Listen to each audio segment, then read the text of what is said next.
right down. Keep your hands up, keep your chin down. Shut the door. Time to go with Randy Harris and Knockout Radio.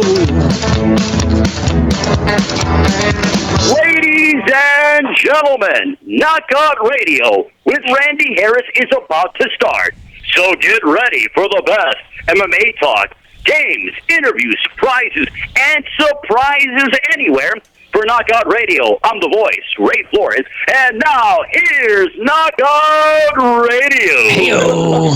Hey, everybody. All right, so back from vacation, I was excited. I walked into the Knockout Radio studio. There was nobody here. It was quiet. It was awesome. And now I'm already down in the dumps. Did you get new eyewear? It's something I've had for a while. Like the Scrooges, right? Like, it's pretty cool. Is that the Scrooge? What was that guy? The Ghost of Christmas Past or whatever? I don't know. Ebenezer Scrooge? Yeah, it's like the Ebenezer Scrooge. I like these because I don't have to take the headset off when I need them. It's fitting. I got them at one of the CESs, and I've thrown it in my backpack, and a couple times when I've broken my readers, I'm able to pop these babies out and use them real quick. We all know the appreciation for quality eyewear, as we all know. That's right. We all know the appreciation of quality. And that's why I brought Mike Silence. Yeah, Mike Straka. Silence is golden. By the way, my name is Straka. Straka. There's no T in my name. You always say Stratka. Are you Austrian?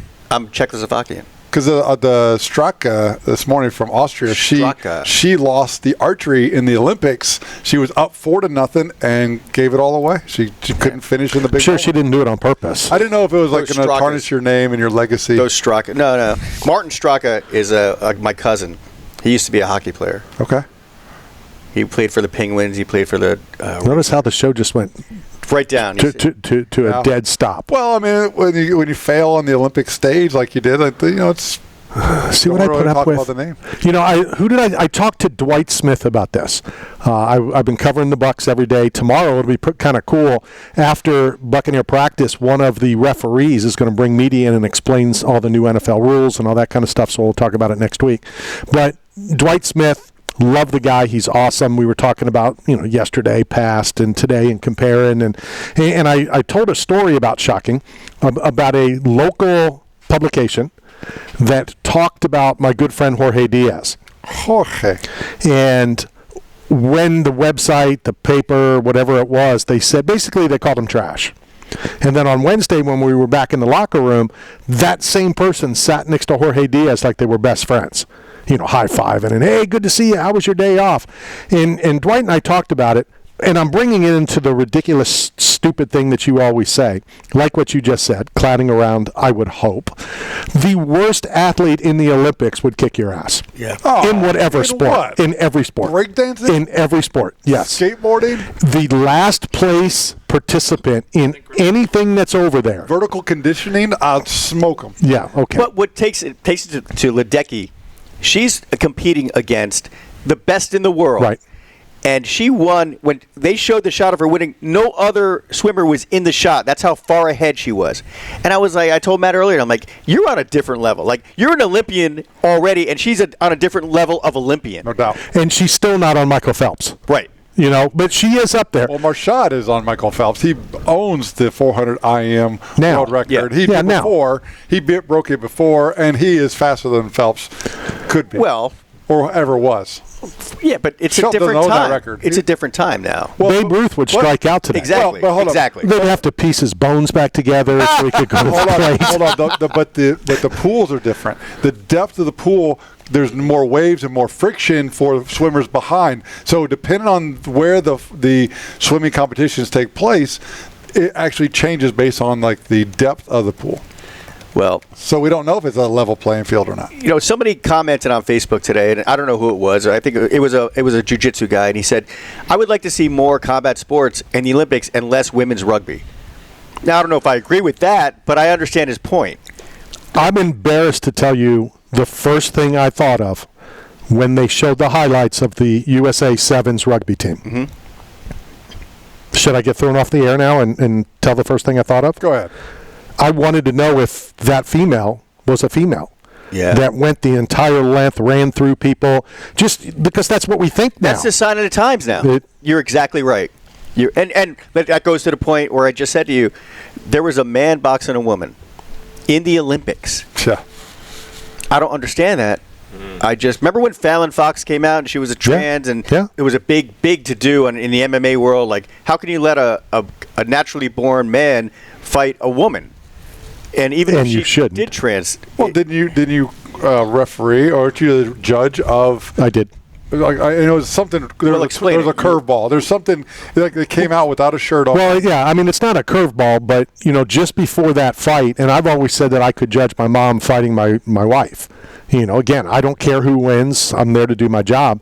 So one of the photographers came over and said, "Hey, I know how you feel. Blah blah blah. Get ready for what's about to happen." So a transgender came out. And, they patted her down, they this, that, the other. She got into the cage. And then the next opponent came in and my jaw dropped because she had no shirt on. And I'm like, this is taking the circus to a whole new level. Right. What is going on? Well, what I realized, and I have said this all along, and this is, you asked me, Mike, how was I able to judge it? A, I could have judged it no matter what. But B, the transgender, trans whatever, she's fully whatever. She didn't fight a woman. She fought a man. Oh. So the transgender male to female fought an MMA fight against a male, which we've said all along. Now, here's where my problem with that is, and I said it then when we first talked about it, Matt, and it's kind of my same issue that I have with the WWE and the AEW and all that, and I know it's scripted, but I think it's a bad showing when a female athlete gets punched by a male athlete. Yes, it's scripted, in case Terry or whoever's listening. I had the same issue as a guy is punching this female, transgender, whatever.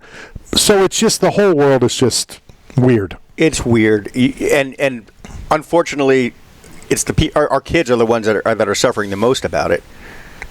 But but that's the whole thing about the Olympic opening ceremony is this woke community about the Christianity and the disrespect of the final supper, Jesus, your people, your guys' last meal. I mean, Randy's a big buffet guy, so I'm sure, dude, if you would have had tickets to the final supper, I know you would have gone. It's the last supper. First of all, it was the last supper. What were you doing? That and night? Second, it would matter what Randy you're talking about, because the one that just went on the cruise, except for the one night that I went way overboard because it's unlimited, I didn't really hit the buffets. I really didn't eat. Past 8 o'clock. Proud of you. Don't fist bump me. You don't like fisting? No. I thought that's what the videos are about. Come on. Joe Marquis, like Mike Straka, they're all into fisting. I saw the video. I saw the picture on Facebook. So... On the Facebook? How old are you? I didn't watch any of the Olympic opening anything. I've watched very little, partly because, A, I'm bored, B, I'm not by a TV, and C, all of the stuff we're watching has already happened. Yeah. So you already know. Not if you get up early enough. I mean, if you wake up at 5 a.m., you could still do the live. Yeah, I watched the live women's Olympic, and then last night it was on Paris in prime time. NBC's billing it as, and I'm like, wait, I already saw this. Right. I already saw this morning. The thing that I did find funny, and I know we're going to have to hit this break in a second, because after the break, we have actor Chandler Riggs coming on. Yeah. He was in Walking Dead. In a couple weeks, he'll be in town August 23rd through the 25th. We do have tickets to give away to that, so we're going to have to hit this break. I already forgot where I was going. So let's hit that break now. When we come back, I'm going to vent some more, because that's what we do. This is